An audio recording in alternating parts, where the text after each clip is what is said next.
Welcome back to another episode of the Sell Like a Leader podcast, the podcast for revenue leaders who are on a mission to cultivate a high-performing sales team.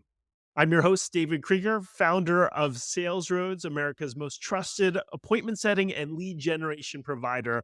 And today I am bringing you an exciting revenue leader with some interesting thoughts around AI. So Roee Hartuv is the revenue architecture practice at Winning by Design. He works with SaaS companies, helping them to drive sustainable revenue growth. Roee is a B2B startup executive with more than 20 years of experience working at high growth SaaS companies and is just passionate about helping companies work towards better revenue, and really excited to hear about his perspective, how he coaches companies and really how he coaches them to use AI, I think, in a little bit of a different light than some people are saying today. So Roee, so excited to dive in this with you. Yeah, thanks for having me. So you've laid out that folks who really lay a foundation in 2025 with AI, it's going to start to emerge. The fruits, I think, what you're saying of that labor is going to really emerge in 2026. So it's going to take a bit for people to really lay the right foundation, but we're going to see the fruits of that foundation for those that really do make that investment over the course of this year. So can you really unpack that for us and explain what that means? Yeah, so the technology is everywhere, right? And a lot of different innovative companies out there are trying to tackle different elements, what we call like the entire go-to-market strategy or processes, but each company is focusing on different areas. And we believe that the technology is going to mature in the next 12, 18 months, and that will dramatically change how we operate within the go-to-market teams in SaaS or B2B companies.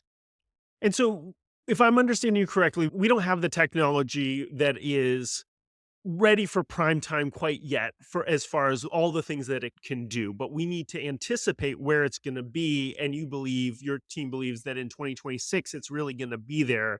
And as a result, to really allow that to bear fruit, you've got to set the foundation now. We all back into business school, there's like small intermediate steps, and then there's one technology that changes it all, like the iPhone, for example. I don't think that there one technology will change it all. Like we have these different companies addressing different challenges and pain points that we have within the go-to-market ecosystem.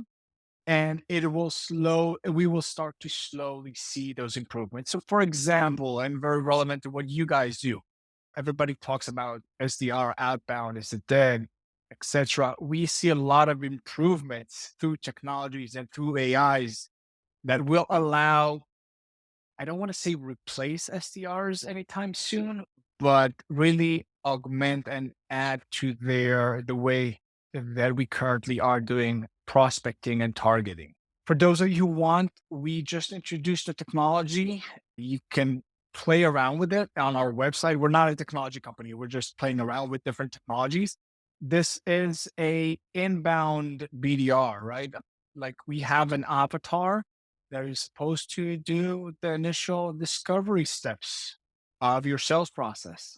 And I got to tell you, the results are fantastic. It's called Jack, and you'll be amazed and the level of conversation that this AI can have with you. So yeah, it's these kinds of different technologies that all are addressing different needs. And yeah, in 2026, I believe that there will be enough technologies to change how we do go to market.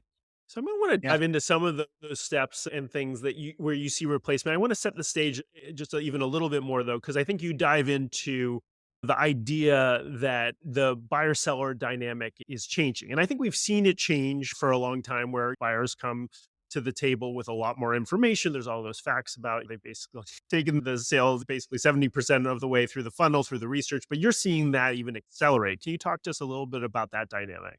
Yeah. So as you just said, we meet our prospects much more educated than we used to. And in a lot of cases, customer is much more mature than what we or the stages that we met them previously in previous years. So in a lot of cases, we as sellers, we need to adapt. Okay, where are they on that readiness to engage in a sales conversation? And we believe, and again, that needs to be proved, but in a lot of cases, and especially the smaller ACV kind of sales motions, people would rather have a conversation with a robot and do that more transactional. Just give me the information. I know I already done my research. I want to try this out. I would rather much, in a lot of cases, talk to an AI rather than a seller that asks me a question that is relevant to them and not to me. So that's the dynamic that is shifting that I believe would help us adopt more AI type of technologies.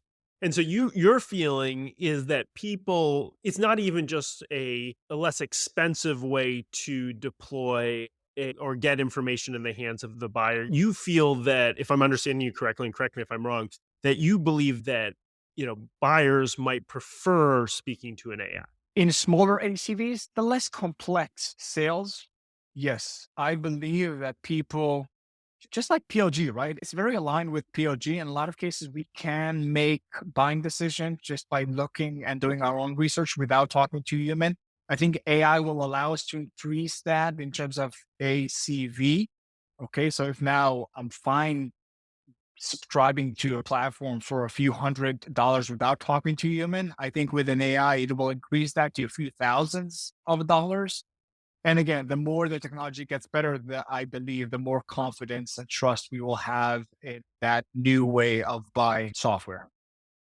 Yeah, I think that all websites are going to probably change, because where you can have people helping you, this is on the B2C side, but I think obviously it will translate to B2B, but I'll give B2C examples. With Amazon, for instance, if you're looking around and you could have a conversation almost like with a salesperson if you were in a retail store about different products and things like that, and those are just embedded in the experience. All of a sudden, the shopping experience online has, in some ways, transformed, and that wasn't possible before. Yeah. And so now it is becoming possible. And so almost the way that we imagine the way we're looking at websites, even, which didn't have that experience, the whole way that we're looking at things or guided through things, like instead of having just a landing page, with a lot of products, you might really have a page with an AI where you start instead of a search with a conversation. So it is interesting the way all these things are going to translate through to the buyer experience. Yep. That's right. And another area that we haven't talked to that we focused on the initial sales process, customer success. Can we replace a lot of the support on, let's put that under customer success activities under the in AI? And we try to do that through automations. We all have the experience of those dialing into a mobile provider and getting a very bad experience. But I'm pretty sure that with AI, we can get better support. Now, again, moving away from B2C, going into B2B, I think there's a lot of potential to augment the support process with replacing AI with humans. So let's look at the whole cycle. So we've talked a little about customer support. We've talked, but let's look at it holistically. So in the seller funnel, what areas do you see being replaced by AI? Is this all in 2026, or at what point? And how do you look at? Is there a framework by which you look at whether something is prime for AI or prime for more human interaction? Prime for AI is those repetitive seller driven tasks. And I believe that this is where AI will have a big impact. So can we find those areas that, yeah, for example, again, coming back to the sales process, a lot of research. We're currently doing a lot of research. We do that properly in order to sell. Let's replace that to an agent, to like a research agent that creates all the information that we need. So that's one area. But the way that we believe, that I believe that will be driven is let's find those repetitive tasks. Let's find and prioritize the moments that matter across the customer journey where AI can create a significant impact. And again, we won't change everything. We won't replace the sellers overnight, but it will happen in specific areas. And we will have small focused sprints to train the AI on specific processes. And again, those moments that matter, and continue to iterate and scale those areas. And yeah, I think small areas until, yeah, I don't know how long it will take, but that's how I envision that happening. It sounds like you guys are automating some of the inbound lead qualification that a BDR would do. Do you have any metrics around that, like as far as qualification rate or close rate for the inbound side of things, or is it too new to really dive into that? Yeah, I think it's too new, but I just want to say we're a consulting agency. We're not a technological agency. So even Jack, the one that I talked about, we're testing it out. We don't necessarily, maybe will at some point, but we're not selling that. Right. And we're testing it out on our inbound. I think the data set is too small to come with some recommendations or insights. I will say that the biggest advantage of having that, let's say an inbound kind of agent, it's very easy to train them.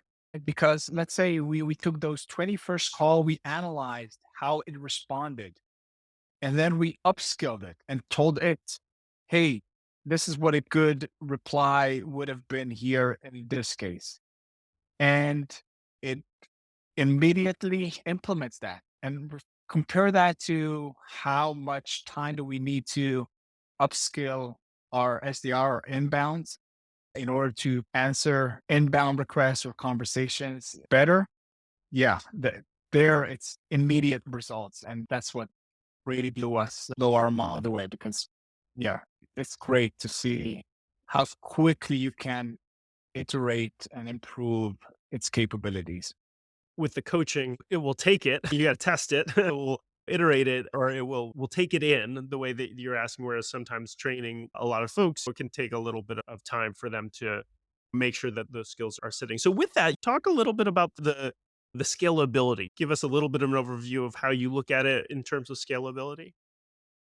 Yeah, immediately scalable.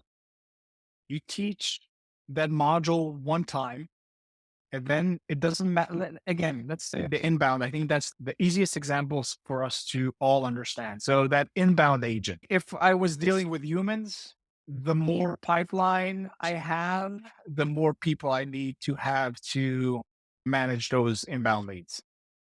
With an AI, it automatically scales, Yeah. right? Let's talk about the cost behind that. Every human that I need, right? I want to double my leads. So I want to bring in one or a few more people. AI, it's the same cost, maybe calculation cost, but basically it's the same cost. Hmm. Now, it is very consistent because AI reduces the variability Hmm. and the human errors behind that. So I can have, if I build it correctly, more predictable outcomes. Yeah. And again, coming back to that instant adaptability that I mentioned, right? I can iterate quickly based on the responses that I get, and I can adjust much faster. If, for example, market shifts, there's something happening in the market, I release a new product feature, etc. It's very quickly to adapt it or to iterate how it responds. And now think of how you would do that with humans. All right, guys, something's happening. Our competitor just launched this new feature and we've launched that new feature. Yeah, it Yeah. takes time. AI, it's immediate. So that effective and scalability features, I think, if we can build the AI modules correctly. And you can more effectively A/B test because you can control the variables much more easily. That's fine. Yeah. And so what do you think about with the AE role and doing discovery, building relationships? Where does that fall in this whole cycle with AI and potential replacement? Yeah, I don't think it will replace that. And the higher you go with ACV, the more enterprise kind of level customers that you're dealing with, the more humans are important for that process. But again, we don't believe that AI will replace AEs immediately, but maybe they can replace doing demos. Mhm. I don't know, RFP response. It's already happening, right? It's not that dramatic, but Nowadays, I'm working with customers, and for them to reply to an RFP, they have the AE, the sales engineer, the RFP team, the deal desk that is responsible for the legal, 4 or 5 different people just answering an RFP. Again, taking the sales deck and features and plug it into the format that the customer, the prospect wants, right? There are tools out there that do this in a matter of minutes. Yeah. So it's those efficiency gains that we will see in AI taking over more of those repetitive tasks. So not replacing the human relationship, but replacing those tasks that are time consuming. Yeah, that's a great use case for it with RFPs. That's like built for AI. So going back to go to market too, and we've when ChatGPT first came out, I realized, oh my goodness, this is in a matter of years. This could change everything. And so we've done a lot of research. We actually partner with a company to do some inbound voice qualification calls and things like that. And to your point, it does work well. It does. You've got to still tweak some things, but it is amazing how it can learn and you can coach it and things like that. On the outbound side, you can't even use it just because it's technically a robot dial and things like that. So there's some regulations that are put in place that will even limit the AI. But can you sort of, in the context of that or other things you're thinking about, you've talked about research, and that makes perfect sense. Are there other aspects of go to market where you feel like things are just going to change when people use AI in the right way? Yeah. So research is the biggest part of that. And I'm the future that I envision is that you will have all the information in front of you, including, and I know Sixth Sense, for example, are trying to do that, play it to some extent, the probability for them to buy and engage, right? So you will have those type of models that will help you. But yeah, the human will get all the information from them. Again, this is no brainer already happening. What are the right messaging, the talking points that you need to come up with? And then it's just for you to press that dial and having thoughtful conversations with the right information for the right buyer at the right time. Yeah. Again, think about that. Eliminate good outbound or prospecting targeting 70%. If you are focusing on doing quality and not quantity, 70% is based on the research on how to engage, on what to write, how to respond, etc. Let's eliminate that. And you will have what you will double or quadruple your time, effective time that you can spend actually talking to your prospects. I do think that there are definitely aspects, like you said, that where AI is going to do a better job. And I think there's a comfort level. I think some people are already comfortable. I mean, one of the calls that I heard on somebody said, "You sound like an AI. Are you an AI?" And they said, "Yeah, we're an AI." And I said, "Okay, cool." And continue the conversation. Right. And then there's other people who are like, I want to talk to a human. And then you have to just have that off ramp. But especially because I think customer service is going to probably be replaced pretty quickly because the experience in customer service is already so bad. But as people start speaking to AIs more and more, they'll maybe the comfort level will also become more and more. So any boundary that there is or barrier there is there will probably come down. But there are things that I think are uniquely human.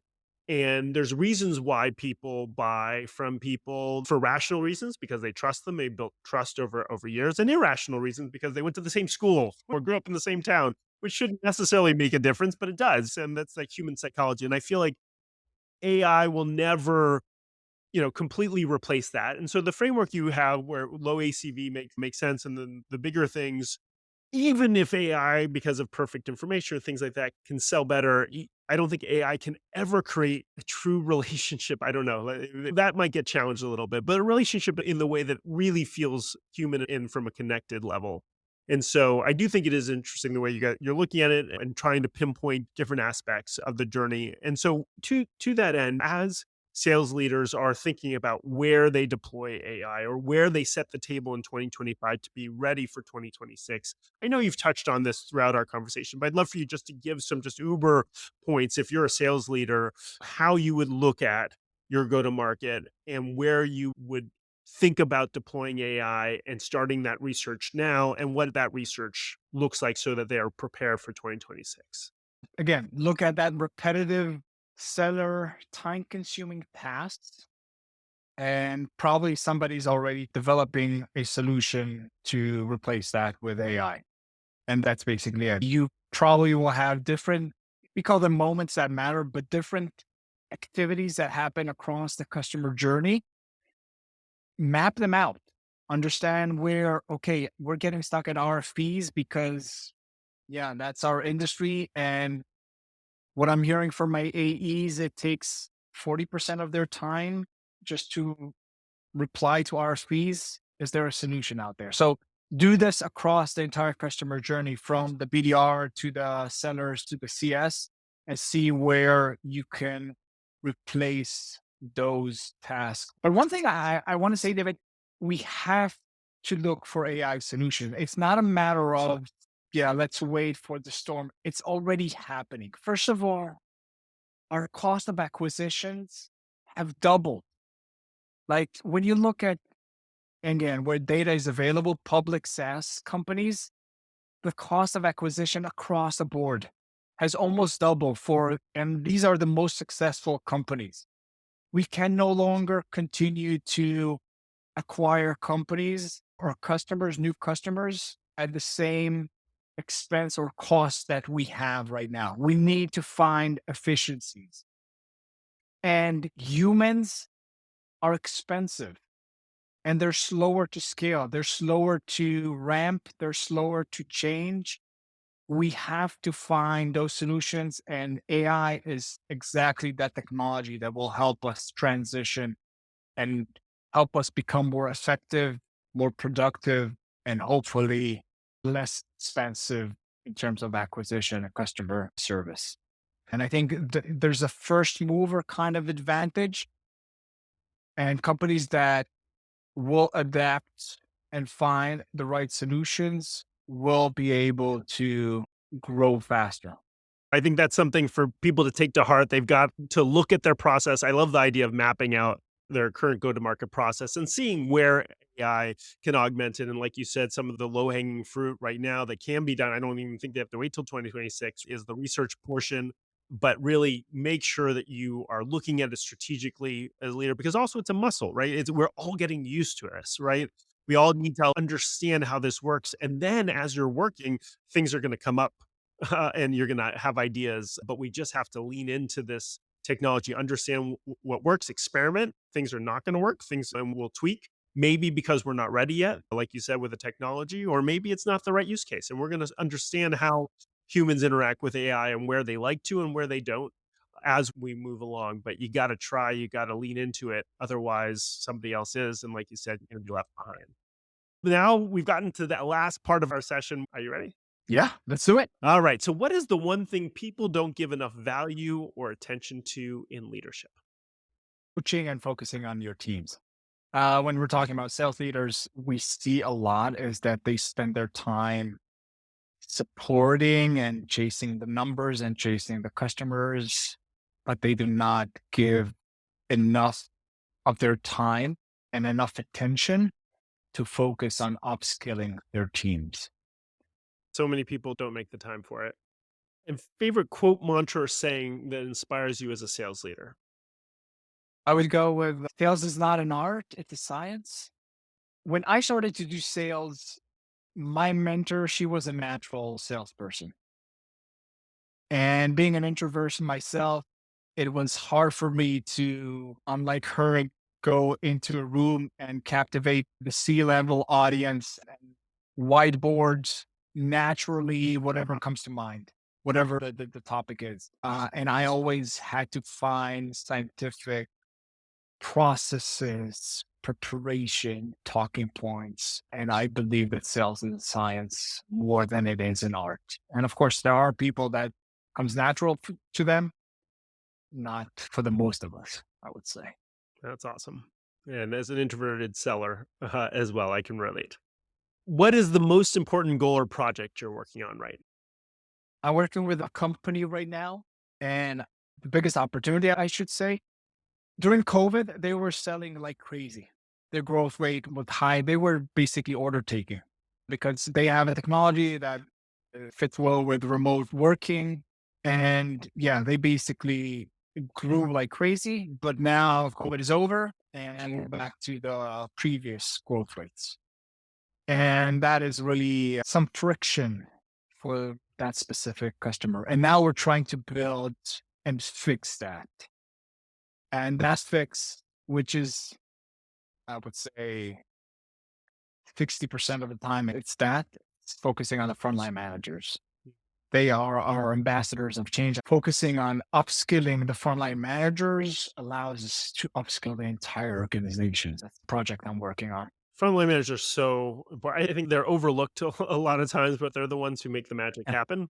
So that sounds amazing. Yeah. Roee, this is awesome. I think it's always interesting having people come with different perspectives. I know on LinkedIn, people really try to sugarcoat some of the AI transition, and I love how you're bringing your own unfiltered view to that, which is I think is important as we really think through a very fast changing technology that does have the potential to really change a lot of norms. If people are interested in learning more about you, connecting, learning about winning by design, how do they reach out or research you? And LinkedIn, that is the best, right? So reach out to me on LinkedIn if you want to learn more about the AI agent that we're playing around with and any other frameworks and methodologies. Winningbydesign.com. That's our website.